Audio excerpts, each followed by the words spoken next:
સરખું મોટું કરી નાખો જલ્દી.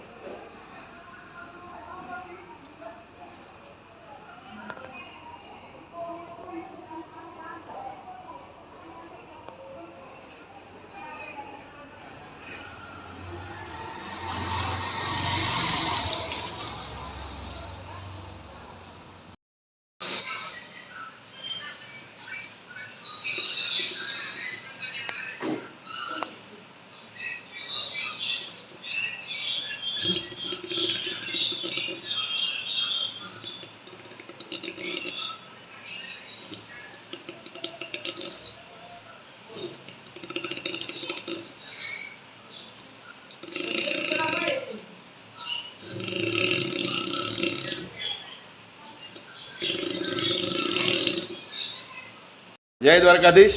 જય દ્વારકાધીશ. અમૃત પુષ્પ કેન્દ્ર ચલાલા ભાવેશભાઈ ઠુમ્મર. અમૃત પુષ્પના સેવનથી ખૂબ અદ્ભુત રિઝલ્ટ આવ્યું છે.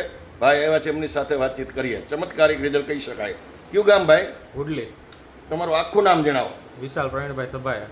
હવે આપ અમૃત પુષ્પ કોના માટે અને શું તકલીફ માટે લઈ ગયા હતા?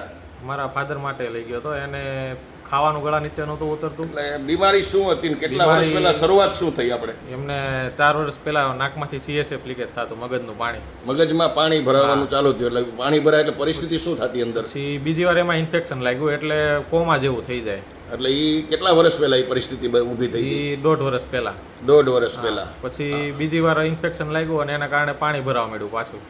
અને એનું ઓપરેશન કરાવ્યું, બધું કમ્પ્લીટ થઈ ગયું. ઓપરેશન કેટલા થયા? ઓપરેશન 2 કરાવ્યા. 2 ઓપરેશન કર્યા, પણ 2 ઓપરેશન પછી પાછી સ્થિતિ નહીં હતી. ઓપરેશન પછી સુધારો થઈ ગયો હતો. કેટલા દિવસ રહ્યો એ સુધારો? એ મહિનો 1.5 મહિનો. ત્યાર પછી પાછી હતી નહીં પોઝિશન. એટલે પોઝિશન થઈ કઈ રીતે? પછી ધીમે ધીમે ખાવાનું ઓછું થઈ ગયું, ગળા નીચે ઉતરતું બંધ થઈ ગયું અને બેલેન્સ હોઈ ગયું શરીર. બેલેન્સ એટલે શું થતું આમ શરીરમાં? ઊભા ન રહીએ કે પાછળ ઝૂકી જાય. ઝૂકી જાય ને આખા શરીરની રૂજારી ચાલુ રહેતી. રૂજારી થઈ ગઈ ચાલુ કન્ટિન્યુ. એ તો જૂનો વિડીયો આપણે આમાં મર્જ કરીશું. બરાબર. તો આ પીડા ભોગવી કેટલા વર્ષ? આ 3-4 મહિના. અને પછી તમને એવું લાગતું હતું કે આ કેસનો હું રિઝલ્ટ લેશું? MRI ને CT સ્કેન બધું કરાવ્યું પણ કાંઈ એમાં આવતું નહોતું. શું પ્રોબ્લેમ છે? પછી તમને કોઈ રોગ પકડાતો નહોતો, હિંમતે હારી ગયા હતા કે આમાં શું કરશું આપણે? ટૂંકમાં આપણે આમાંથી ઊભું થવા ચાન્સ લાગતા નહોતા. આ પરિસ્થિતિ આવી ગઈ હતી આપણી છેલ્લે લાસ્ટ સુધી. બરાબર. ત્યાર પછી આપણે અમૃત પુષ્પની કેટલી બોટલનું સેવન કર્યું? અત્યારે તો 5મી. ત્યારે શરૂઆતમાં 2 બોટલથી રિઝલ્ટ આવી ગયું. 2 બોટલથી જે તે પેલા જમવાનું બંધ હતું, જે નળીથી તમે જમાડતા હતા. હા, પેટમાં નળી હતી ને? હા. નળીથી જે ખોરાક કાપતા હતા એ 2 બોટલ પછી જમવાનું ચાલુ થઈ ગયું.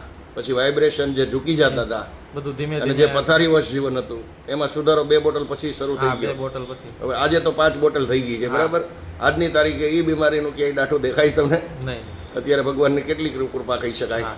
બહુ કૃપા. બરાબર. તો તમારો ફોન નંબર જણાવો. બરાબર. 99046 70818. હજી એકવાર રિપીટ કરી નાખો. 99046 70818. હવે એ જ આપણે દર્દી સામે બેઠા છે. શું નામ છે? પ્રવીણભાઈ. થઈ જાવ બાઇક મીટ. જય દ્વારકાધીશ. બધું કમ્પ્લીટ થઈ ગયું ભગવાન? કેટલી બોટલ કરી આપણે? હાલો જઈએ થોડું. હવે બે જાઓ પાછા. લ્યો. કોઈ જાતની હવે તકલીફ છે? ટૂંકમાં અત્યારે તો ગામડે આવ્યા તમે, સુરત રહ્યો છો નથી. બરાબર. કોઈ ચિંતા જ નથી. બેસો બેસો. અને અત્યારે તમારી દ્રષ્ટિએ રિઝલ્ટ તો આમ ગણો તો 100% જેવું છે. બરાબર. દ્વારકાધીશની પૂરેપૂરી કૃપા થઈ ગઈ. હવે આવી તકલીફવાળા કોઈ લોકો તમારી આગળ ફોનથી અમૃત પુષ્પ વિશેની જાણકારી માગે તો પ્રેમથી અમૃત પુષ્પની માહિતી આપજો. જય દ્વારકાધીશ. જય ગુરુ મહારાજ. જય દાન મહારાજ.